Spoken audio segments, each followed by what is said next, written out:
Greetings, family. This is Leolam Melchizedek, and I have an auspicious message for all of you today. There was a rainbow around the sun where I was at today until just recently. And that's kind of what I want to start this message off with, is empowering people. So many of you have come to know me on a, I guess you could call it professional level, but also on a personal level. And a lot of the work that I do right now, I've been doing this for 20 years. I do what's called soul enlightenment activations, and it's a source blueprint that I was given when I incarnated here. And it took me almost 20 years to develop it and to really come to understand what it was that I was doing, because I was just channeling this from my heart. It just came authentically to me. And so the reflection of that is that every one of you have something of this nature. You know, this is the age of Aquarius now, the age of Pisces ended. And this is the age of knowing. This is the age of humanitarian work. It's the golden age. We're literally on the precipice of returning the earth to a natural order, a natural state of being, much in alignment with nature, with the codes and the geometries of nature. If you're ever curious about, it's hard for some people to grasp, but if you're ever curious about what is the most efficient way for life to flow, and this can translate to business, it can translate to community, it can translate to art, to everything, and you see it in a lot of art as well. But crystals, everything follows a geometric pattern, and this is what a friend of mine, Brandon Jones, and I worked on back when COVID first started. We decided that it was no longer time to be a passenger in this world, but it was time to take action and to create the life for ourselves that we could, regardless of what everything else was doing around us. And I think that's the empowering state of being for people right now. Coming back into our center, coming back into realizing that the macrocosm and the microcosm are both within, and that our thoughts and our beliefs are what create our reality. What we say yes to, what we say no to, ultimately determine the path that we live within a certain degree of accordance with source energy and all the vibrating geometrical patterns of light information that are existing all around us at one time. And so I'm going to jump around a little bit, because I'm just a channel, right? I'm a channel of all these things. They come to me. But so one thing that has been pressed upon me most recently is the aspect of dimensional reality.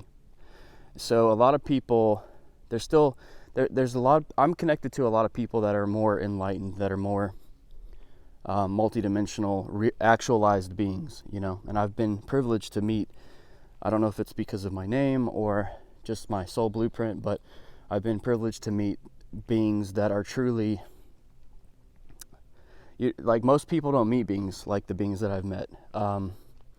I've had physical interactions with, and this isn't to puff myself up, but it's just to authenticate to you who I am, why I'm here, why you should listen to my message. And really the goal is just to get you to benefit, because it's all one. We're all one. There's no me without you. We're all connected. You know, everything around us is connected to the one source. The perception of duality, the dark and the light. I have no enemies. I have no enemies. There are no enemies, because I'm not at war with myself. Everything around me is part of me. So, and I'm just gonna flow with this, but I'll get back to the dimensional reality in a moment. I'll just be transparent. You know, if you want to follow me, follow me. If you don't, then don't. If you don't resonate with me, then we're not meant to flow. You know, you're not at this frequency. That's not bad or good. It's just that this is the frequency I'm at, and this is where I'm operating. So if you resonate, if you vibrate in accordance, in resonant accordance with my message, with my frequency, with the love in my heart, with the sound vibrations coming out of my mouth that bring enlightenment, that bring codes of wisdom and clarity, if you're at a place where you can receive that, then we're a match. And if not, then you'll quickly turn me off and go listen to somebody else. But for example, I'm in groups with witches. I'm in groups with satanic churches, Satan worshipers. I'm in groups with Christians. I'm in groups with Catholics. I'm in groups with Muslims. I'm in groups with Indian people who believe in Shiva and Shakti and all the deities. Ganesha, who's one of my favorite deities. I love Ganesha.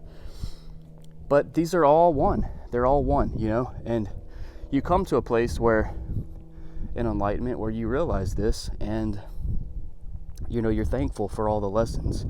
You're thankful for all of the teachers that you've had along your path, along the way. And so I can, whereas some people might not be able to do that, or might judge it, right? We might judge and we say like I'm not a Satan worshiper, so why would I be in a group with at the Church of Satan? Because how is that going to identify me? Well, it can because you observe everything, right? The whole reason that we have light is because we have darkness. There, throughout all the ages, even at Atlantis, Lemuria, all these places, there's always been, and there always will be in this experience on Earth, the duality of light and dark, because it is one. It is like the male and the female energies.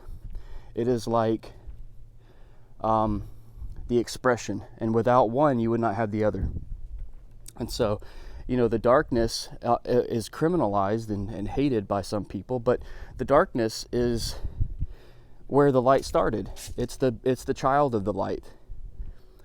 We all come from the womb. We all come from the inner darkness of love within our mother.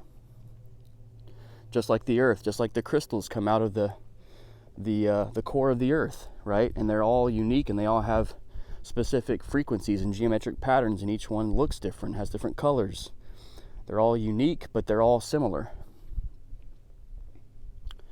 And so when we can come to a place where we find this middle path, then that, I believe, is one of the precipices of enlightenment, when you can move out of the realm of judgment and understand that you're a sovereign being. You're an authentic soul. You have the right and the choice and the freedom to be whatever you choose to be, no matter what. But you have to free yourself from the opinions of others. You have to free yourself from the comparison of others. And then you have to understand that it's all one. It's all you. And then finding out within your soul, through time, through experience, through dedication, through self-mastery, through teaching, through gurus, through all these things, and they'll show up in accordance to your soul blueprint, which is a part of the work that I do. I bring in the souls, I help you anchor in the codes to incarnate your soul. A lot of people are still walking around, some people even 70 years old. They've never truly embodied the truth of who they really wanted to be in this life, because they felt like they had to be conformed to a system of belief, and it's not necessarily their fault, like the way this system is set up. It's not supposed to be easy. It's not supposed to be easy to incarnate your soul. It should, you could say, well, it should be, it shouldn't be this difficult, but this is the single most important thing that you'll ever do with your life, is to be the true you, to be completely authentic and have the life that you desire, to be the fullest expression of God within yourself. And the only way you can do that is through adversity, through the light and the dark, through the dance of life. Feeling the pain in order to pursue the pleasure, feeling the discomfort in order to relax, but then not getting too comfortable. There's a balance in everything. And if you didn't have anything to motivate you externally, then you might get comfortable and not really fulfill what it is that your heart came here to bring. And so this is the necessitation of time, the necessitation of adversity or conflict or tension, right? And so we have to have these things. And so a great example of this is weather modification. Weather modification has been going on for over 40 years. And it's a complex, dedicated layer, concerted layer of many, many groups of entities, beings, technologies, sciences. There's so much that was carefully devised into creating this structure of control for the weather. And it's basically global, right? And so, if you criminalize artificial intelligence and you demonize artificial intelligence, then you're still walking in duality, and you're not truly observing and finding the lessons that are here for your soul, because it's all a reflection, sending information back to you in order to help you in your growth process. And so while a part of this is individual, there's still the aspect of the collective, which is that we are all God. We are all one. We are all the living intelligence, and no separate from nature or plants or animals or anything like that. We're all connected to all of it. And so knowing this, we can observe that, these technologies are a reflection of the layer of consciousness of humanity right now.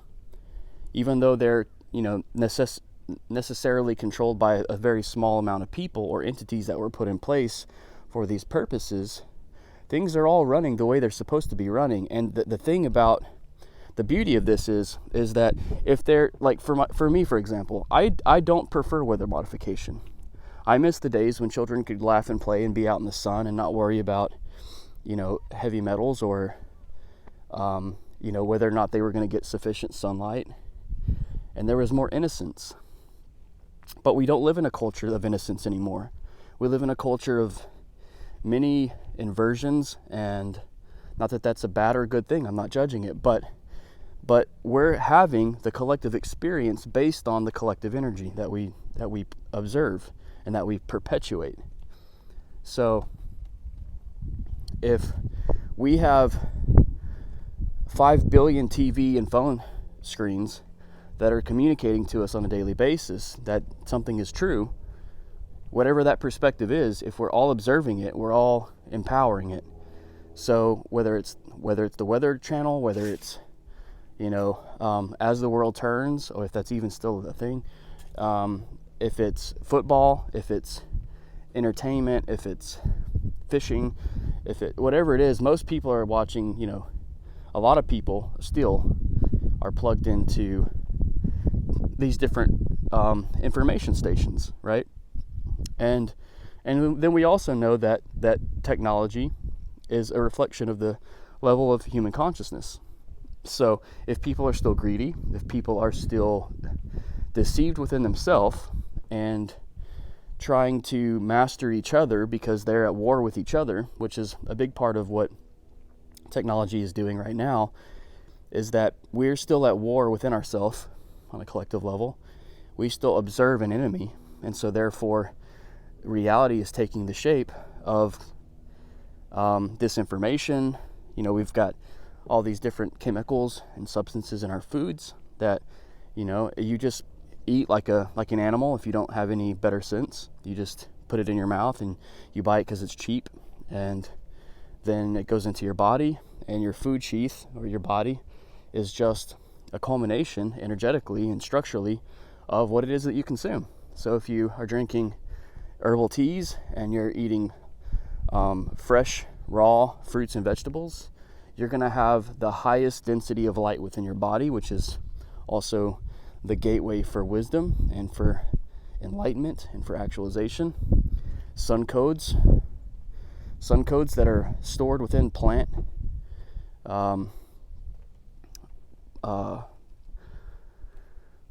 plant-like. So the plants are basically like they're like houses, right? They're like houses, and these plants absorb these light codes, and they're like a storage unit, right? Because light is the source, the sunlight, which is why it's being, it's being blocked concertedly, right? Because this is a realization of the layer of consciousness. People are afraid of awakening. People are afraid of being enlightened because they're comfortable living this reality. They've given their power away a lot without even consciously knowing. They've never actually been conscious. That's the thing. Like, there's no judgment here. There's no like you're good or you're bad if you're enlightened or not enlightened. It's not about that. Everyone reaches the same path eventually at their choice, at the choice of their soul. Or they reincarnate and they start to cycle over. But eventually there's no one left behind. It's just really a matter of what you believe and what your soul desires to experience. And for some of us, we came in with missions. And many of you can resonate with this. Many of you have tried to live life on your own terms for a very long time, and probably still are. And you've never truly expressed what it is that you came here for, because there were distractions, there were difficulties. Maybe you got tortured for a decade, like myself. And, things like slowed you down, blocked you, made you feel like you were never going to get somewhere. Until one day, poop, you pop through and you're like, okay, all this was actually for my good. The people that tormented me, the situations that felt uncomfortable and impossible, maybe your car broke down, maybe you had a bad relationship, maybe you fought demons. They're very real. But demons are not bad or good. They're just, it's all aspects of the one, right? And they're like, if you need the tough love, if you need the war, if you need something to sharpen a piece of you in order to get you closer to your true authentic expression, then it shows up. Because it's here to support you, right? All of life is working for you, and the sooner that you get on board with that belief, because life is the experience that you call life is based on your belief structures, which is why religion is so powerful. It can be, there's many, the Great White Lodge calls all religions, and I'm not saying that the Great White Lodge is something that I'm even subscribed to. Like, it's all one. I don't subscribe to any of it, although I'm all of it, right? So, but the Great White Lodge calls that all religions are a precious jewel in the one crown. And if you get a chance, Samuel Onveor is an amazing giant of a man who made some amazing works on Tantra and all kinds of things which can truly elevate your expression in this world and your understanding. Highly recommend some of his works. But my point is, there are still many people who are, who are in these religions and they mean well. And I was one of them. I studied scripture so deeply, and I want to really kind of touch on this for my Christian brothers and sisters who are still, I've had many of them reach out to me in love and say, I'm telling you, you're going the wrong way, and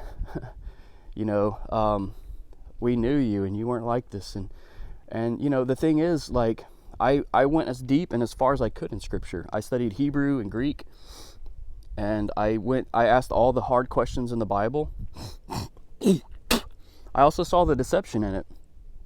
Not that it's an intentionally deceptive manual, it's just that, like, as you awaken, as you become more in touch with who you truly are, you realize that everything else is just a reminder. They're just signposts. We're all signposts. I'm a signpost. Whatever codes and whatever activations and whatever information I'm sharing with you right now is just a reflection of what's already within you. This already all exists all around us right now. And many things have existed for a very long time. Some things that are new are not actually new. They're just, we've forgotten history, or we've forgotten who we are.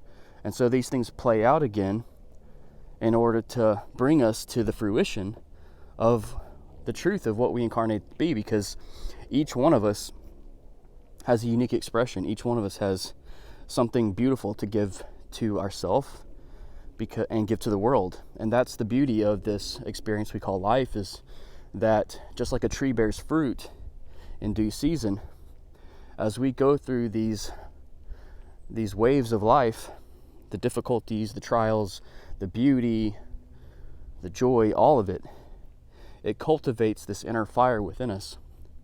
And should we choose, and should we pursue with faith and without an unending effort, we will acquire our soul, which is what the Bible teaches. The Bible is a beautiful book, and it most of the good things about me are from the Bible, honestly.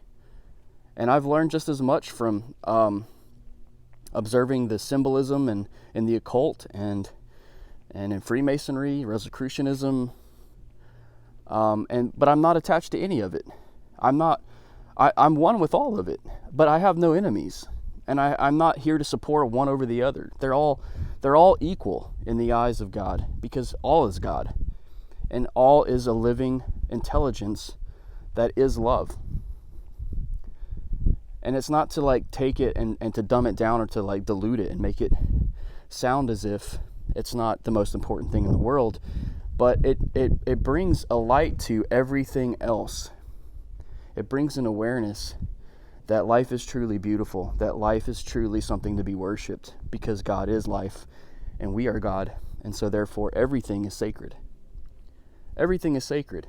And so if there's a preference I have, for example, if I dislike weather modification and I desire to have sunlight every day as much as possible, then I can choose to express my desire for that and support that and find support for that in the world, which I think many of you would. You know, if it was up to me, I would end the programs for weather modification, and nothing would make me happier than to see a bunch of children and families laying out in the grass, just playing with the butterflies and feeling the breeze on their skin and eating fruits and vegetables and sharing love of feeling nurtured by the world around them and safe to be themselves and to love themselves and to love nature and to love their neighbors, and the thing is, we've been there before. We started there and we will end there, and then we'll start again, because life is eternal. And that's the beauty of this awareness, is that death, the Bible says that death is the last fear. Death is the last fear. It's the last sting of mortality, right? When you no longer fear death, then nothing has power over you anymore, because you've realized what you truly are. You've realized the essence of who you are, that energy doesn't die, that it simply transforms. And so there was a very high possibility that many of you were witches and Satan worshipers and Christians. And the thing is, a witch and a Christian aren't any different. Just because one sees one as better than the other doesn't mean they're right. They both have beautiful, sacred gifts and treasures to offer to the world. I wouldn't be who I am without witches. I've met many witches who have blessed me, but also challenged me. They've taught me the dance of duality, to balance. The same thing with Satan worshipers and Christians. I've seen Satan worshipers be the most loving and people with the highest level of integrity on this earth. They believe what they believe, and they're willing to die for it. They're willing to do whatever they have to do for that one belief. And then I've also seen Christians that feel the same way.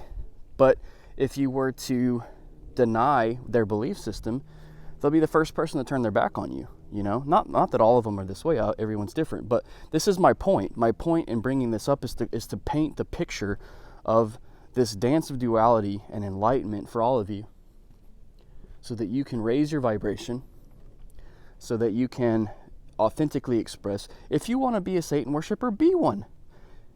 The world is going just the way that it's supposed to go. But my message here is that may not be your ultimate path, just like Christianity wasn't my ultimate path. It was an initiation. It was an initiation into true godhood, you know?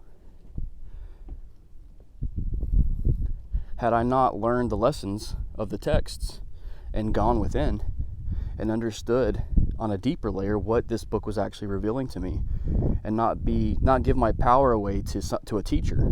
It's not that I haven't had many teachers. I've had many teachers. I've been beyond blessed to receive wisdom and guidance from, beings that can bilocate, beings that are literally channeling consciousness, which we all are, but who have mastered channeling consciousness into a physical body from other dimensions, from other layers of duality, which brings me back into the dimensional aspect of what I wanted to talk about here. You have to understand that the third dimension is the realm of physicality. Basically, every other dimension above the third dimension is more or less non-physical, more or less.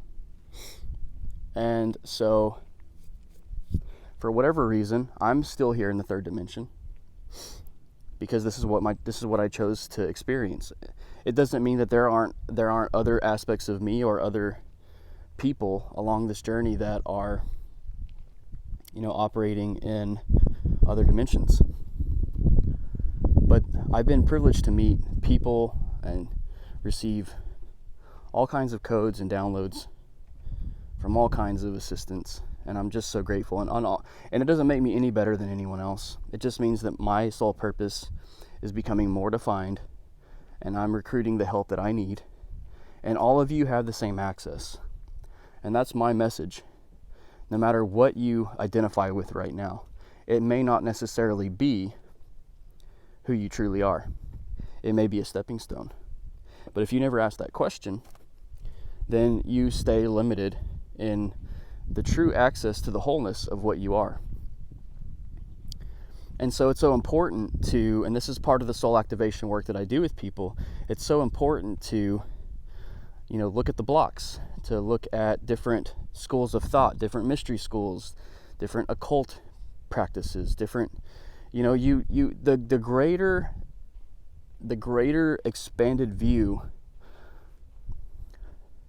of all things will ultimately lead you to yourself, because we're all looking for ourselves in everything around us. We're all here trying to find ourselves, and each self is different, although we're all still one. And so the journey is that, the hero's journey is finding the true self, and we find that within each other through people like me who show up in your reality, that leads you back to yourself, that activate codes within you. The sun activates codes within you, And so going back to the weather modification here, the reason that it is happening is, and that people are being blocked from the sun codes and from sunlight, is because there are still many people who are afraid of truly awakening. They've fallen asleep in this game called life. They've fallen asleep in the character. They're a non-playing character now. They've gotten comfortable in their life, and they think that this is all there is. They have control, when in fact they're just literally just repeating a series of programs day after day after day after day. And there's a piece of their soul inside that starts to die. There's a piece of their soul inside that starts to fade away, because they're not truthfully living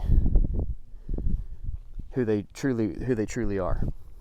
And so they settle and they get comfortable, and they feel like what really happens is they give up. They give up because either life seemed to be too hard, or they didn't think they could do it. Right? So that's why I believe the Melchizedek line and many others, there's many ascended masters here right now. Many, more than I think has ever been in history, because of the difficulty of all the things that we're facing right now. This is a different era. If we compare what we are living right now compared to, and that's why a lot of history is intentionally erased, is because there's cycles and patterns within the planets, within the zodiac, and all these things, and the octaves, the different harmonic universe that we live in, which is all sound waves of light information. These patterns play out time and time again, even in Atlantis and in Lemuria. go through things, and if we don't remember our history, then it seems to be new again, and we lose the insight on how to progress. And so it's like kind of like starting over, like smashing the board and starting over, when in fact we've done this before.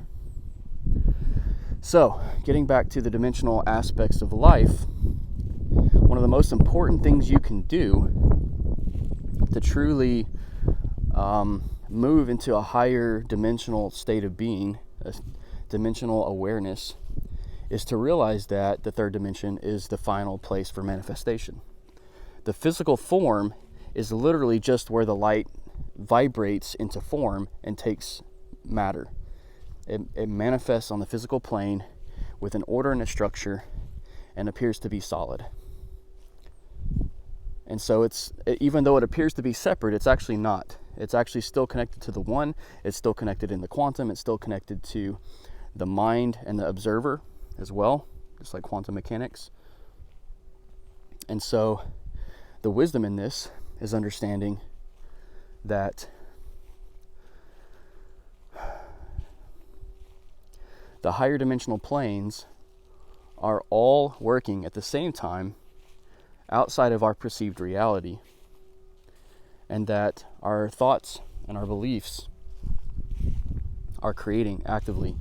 If they're like antennas, and they're telling the one source what it is that we believe, and the one source is reflecting back to us our beliefs. Which is why I get so frustrated sometimes with different people in my life, because I can't bring them to that awareness necessarily. They have to find it for themselves.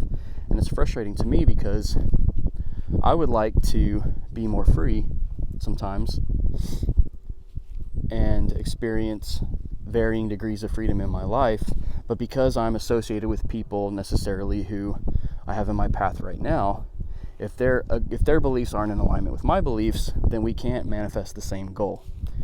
Which is why it's so important to help each other, to enlighten, to help each other activate our inner wealth of godhood, because the more that we do that, the more that we can all eventually create better ways of being, better ways of experiencing this life collectively. And so just like we see the masses, getting programmed subconsciously by televisions and by TikTok and all these different informational receptacles, what we choose to observe, we become. So if we can deprogram and unlearn more than ever, that's the most important path right now, because we birth and we incarnate into parents and into a system that gives us a structure. It tells us this is who we are. These are the social norms. These are the social ways of doing things.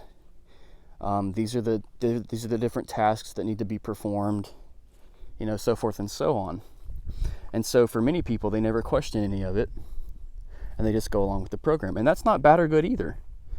If they want to do that, that's their choice. We need the system to play out in a certain way for a certain time. But when there's time for change, that's when I believe that these different lines and these different layers of the mastery of consciousness come in and guide us back. They guide us back because ultimately there's a heart vibration within the collective that has been asleep too long, or has a desire that's been going unfulfilled for a very long length of time, or there's a tipping point of the pendulum and it swung too far to the left and now it's time to come back.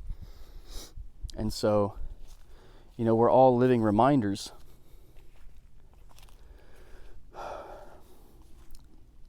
So anyway, my message, I'll end on this.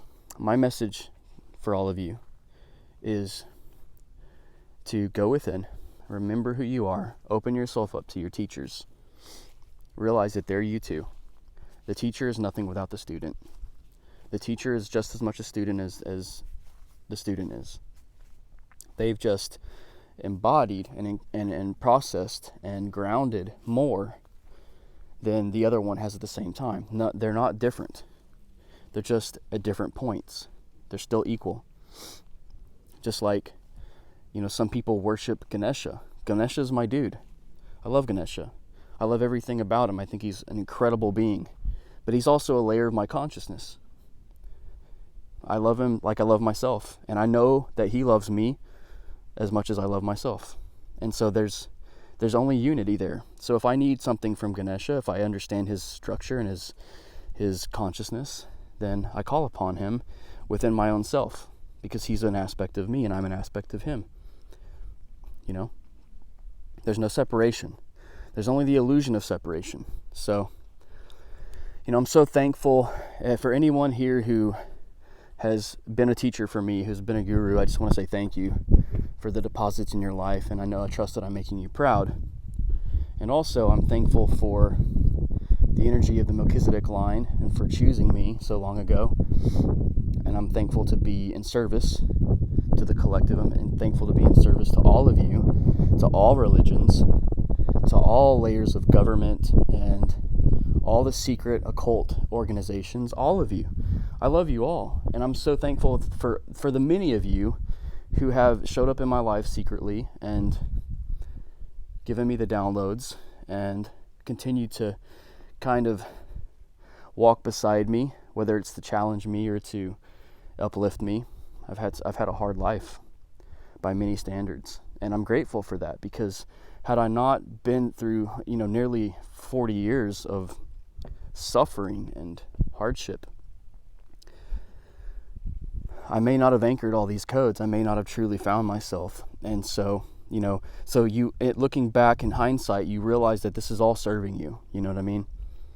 And another message, there's so many people that are so hostile towards the government and towards, even myself at times have found myself hostile towards all the planes and helicopters and all this control grid, this control system that, no one has necessarily agreed to, but we're all becoming aware of it. But also understanding that, 98% of the military and of the military industrial complex and the shadow entities and all these different things and the delta wave computers, none of this stuff is truly to be feared, because when you fear it, you empower it. So first off, understanding, coming back to yourself and realizing who you really are and what this really is, it takes the power away and it brings it back to yourself.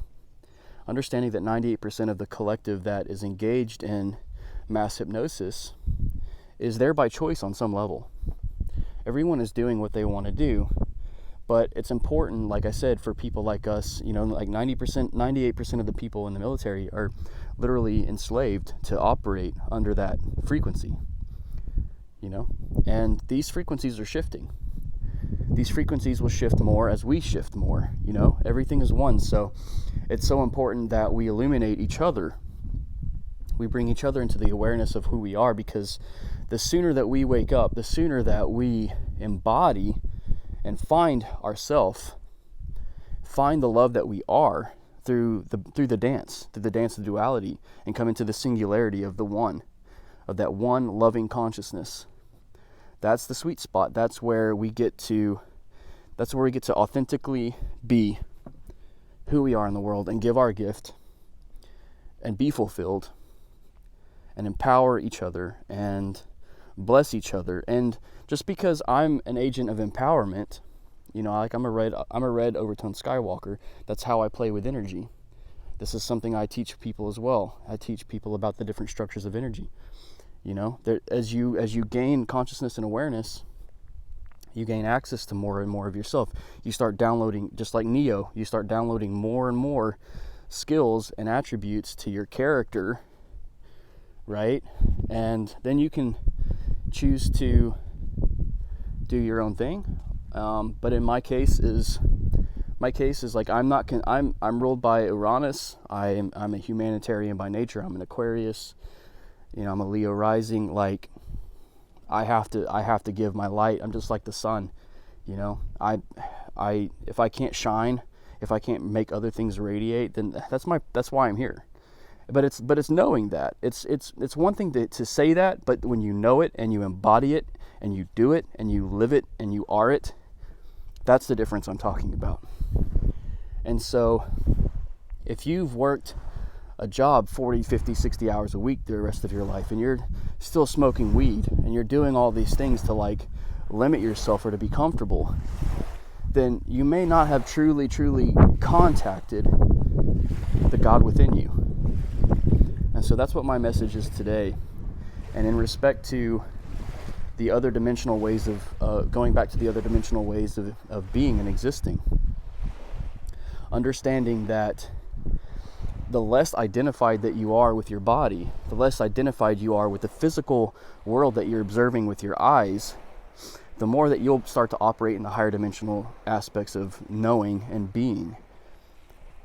Because there's so much less effort that's needed when you're operating in a degree of conscious awareness, that everything else, of the other things that are all happening outside of the physical realm. The physical realm is like, the less detached you are to it, the more you start to observe and to integrate and understand the patterns and the other layers of dimensional existence that exist before, on some level, before the third dimension. And so you're able to gain insight and kind of like, for lack of a better word, kind of hack the matrix in a way, because now you understand that this isn't really the operating system. The body is still, it's all connected. The body's still extremely important. You have to care for your body. You have to operate your body. But understanding that you're not the body and that you're not even the mind. The mind is just a vehicle. The body's just a vehicle, right? And you're grateful for the vehicle. You're grateful for the knowledge. You're grateful for the wisdom. You're grateful for the chair. You're grateful for the clothes. You're grateful for all these things, and you give appreciation. But then also understanding that, you know, your consciousness is seated at a much higher state, which is like some people teach the 15 layers of the subtle body. Like there's 15 dimensions. I resonate with the 15 dimensions. I also think that there's only source, right? And so the dimensional layers of reality of the harmonic universe are there to be an orchestration. It's one big living song of light, information, and coding, which not to make it sound like it's not still beautiful and majestic and amazing. And you know, I've had people that have come across my path and they've reached certain levels of enlightenment, and it's like a piece of their soul died. You don't have to worry about that. It's all a matter of your perspective, you know. If you think that you've hit the end of the game, then you're still deceiving yourself, because this is eternal. You've just hit a different place within yourself of no longer reacting to life, but kind of creating more and choosing to have a little bit more freedom in your expression, choosing to, you know, take your power back and re-identify yourself. And the truth is, you can change at any moment. You can be whatever you want to be. I've lived many lifetimes in this one lifetime here now. I've been shaman. I'm still a shaman. I've been a teacher. I've been a student. I've been a partner. I've been a son. I've been so many things. I've been a Christian. I've been an occult member. I've been, you know, I've had trouble with the system. I've had all kinds of things, you know. I've been a vagabond. I've been many things, but it's all a perspective. It's all a perspective of, you know, who do I need to be right now in order to fulfill my greater purpose, in order to feel, you know, the next layer of my evolution, because we're all evolving. Nothing stays the same. It's all temporary, and there's beauty in that. And so, just like with AI, people fear artificial intelligence, and typically humanity fears what they don't know or they don't understand. And part of that is because by fearing something without understanding it, we're creating that reality to manifest. So if our initial reaction to something new, to new technology, is that, oh my God, these robots are going to take us over and kill us all and replace us, then guess what? If we collectively believe that, then we're going to experience that on some level collectively, And the people who are connected to it will experience that reality. The people who aren't connected to that belief will still observe it, but they won't be connected to it. So it won't have any real effect on them, even though they'll still suffer on some ways along with the other people. Not that they'll experience the impact of the suffering, but if that makes sense. And so it's important to, as we go through this enlightenment journey together, to lean on each other. That's my message as well. Like, reach out to your brothers and sisters. Stop being an island. Help each other. We all got to make money, but can we make it to where we're meeting people in their needs? You know what I mean? Like, the amount of money I charge for my sessions is so small. I transform people's lives, like, legitimately.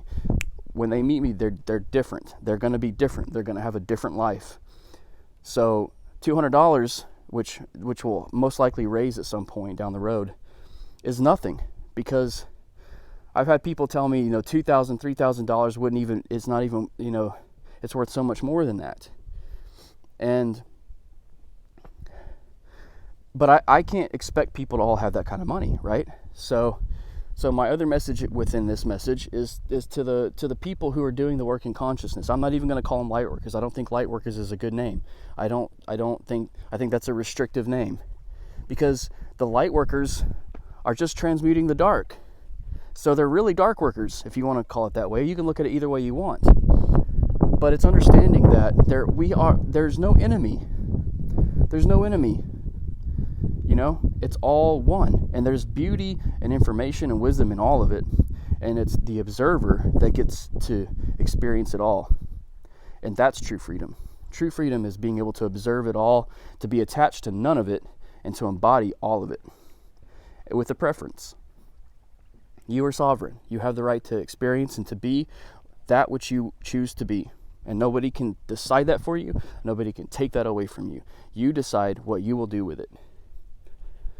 So if you want to work with me, I hope that you will reach out, and I hope that this message has been beneficial to you. I trust that it has. I love you all so much. I hope to even meet some of you at some point and connect with you and continue to fashion this earth into an even better system as we move into this golden age together. It's all within, it can be whatever you want. So if you believe that it can happen, it can. If you don't, then it won't. It's that simple, guys. I love you guys so much. I'll talk to you soon. Have a beautiful day.